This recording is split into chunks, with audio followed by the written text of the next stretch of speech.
Pagkagising ko, nakita ko siya, nakasakay na siya ng taxi.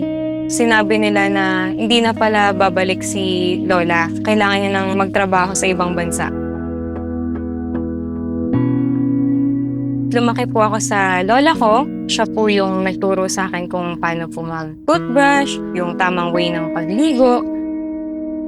Pagka alis po niya, yung same na routine, ganun pa din po yung ginagawa ko. Ang difference na lang, wala siya sa tabi ko. Kahit malayo siya noon, na-feel ko pa rin yung alaga niya sa mga balikbayan boxes na pinapadala niya.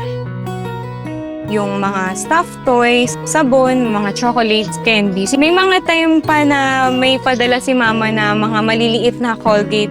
As in, ganito lang siya kaliit. Ang na-feel ko that time, parang, bakit ako iniwan? Nalungkot ako. Ayun, nagtampo.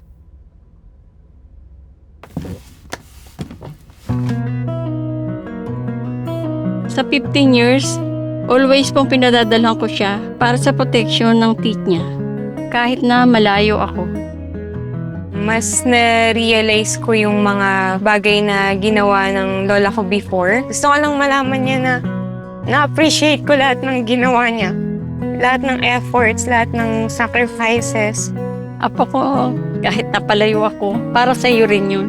Ang importante ngayon, hindi na tayo maghihiwalay. Masaya ako na magkasama na kami ngayon. Love you, Ma. Baka umalis ka na naman, ha? Aalis ulit ako. Iyak na naman ako!